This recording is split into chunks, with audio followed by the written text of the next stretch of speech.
Fentanyl, soybeans, and rare earth metals. Those were among the issues of concern on the agenda between President Donald Trump and Xi Jinping. What led to this historic meeting? Will relations and trade between the two global economic powers change significantly in the long term, or will it be back to business as usual? Well, joining us with some insights is veteran journalist and author Lee Smith. His latest book is titled China Matrix, the epic story of how Donald Trump shattered a deadly pact. When these two leaders meet, Lee, agreements are made, tensions are lessened for a while. Before Donald Trump became president, we know that China always seemed to have the edge and advantage in the relationship between the two countries. And I'm sure you and others believe it all started back in February of 1972, when Richard Nixon and Henry Kissinger opened the door to relations with the communist government. So how has that worked out for the United States since then?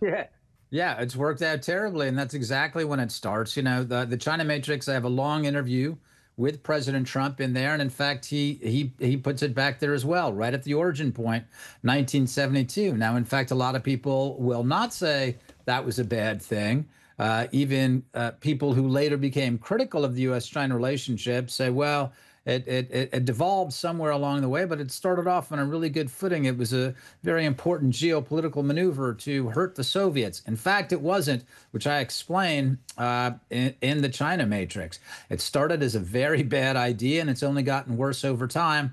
And what the book is really about, it's about how Donald Trump is the first president of the United States to acknowledge that this relationship has been extremely destructive toward our peace and prosperity, and to do something about it. And that's what the meeting with Xi Jinping is about.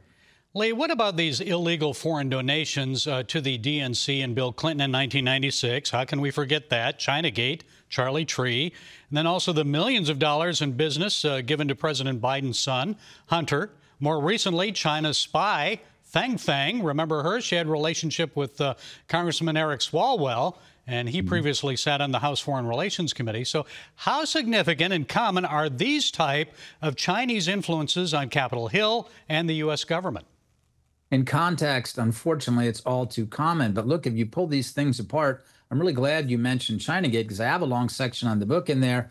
And what becomes clear is that President Bill Clinton was recruited in a Chinese intelligence operation. Now, I don't think the president understood what was going on, and it started to happen when he first became governor of Arkansas.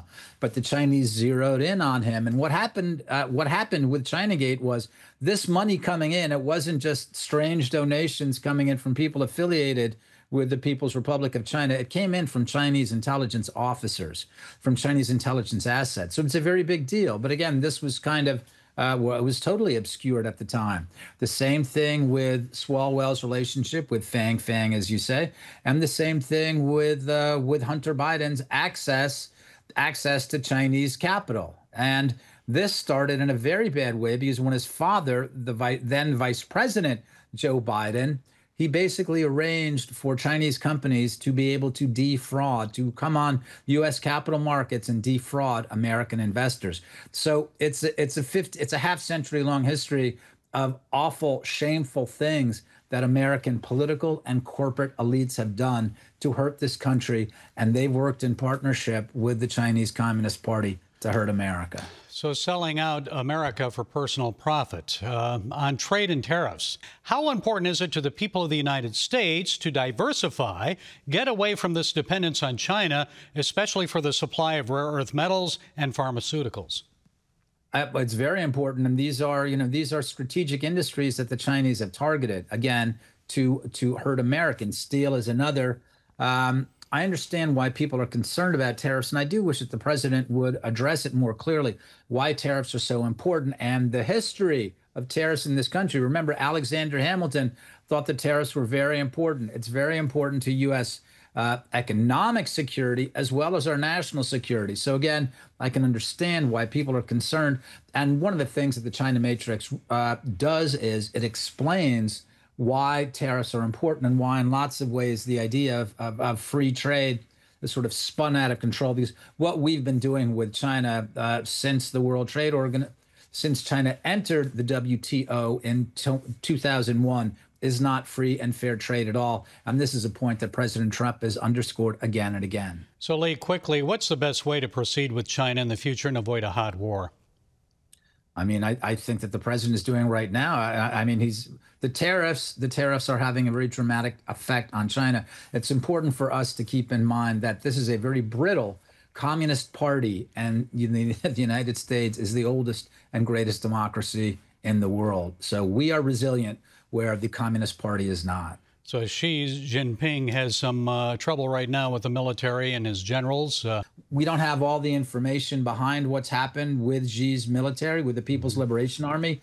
But what it shows is that the regime is unstable. And I have no doubt that a lot of that is due to the tariff regime that Donald Trump has imposed on China. Okay, the book just released this month is China Matrix, the epic story on how Donald Trump shattered a deadly pact. Lee Smith, always good to talk with you. Thanks for joining us. Thanks so much for bringing me on today.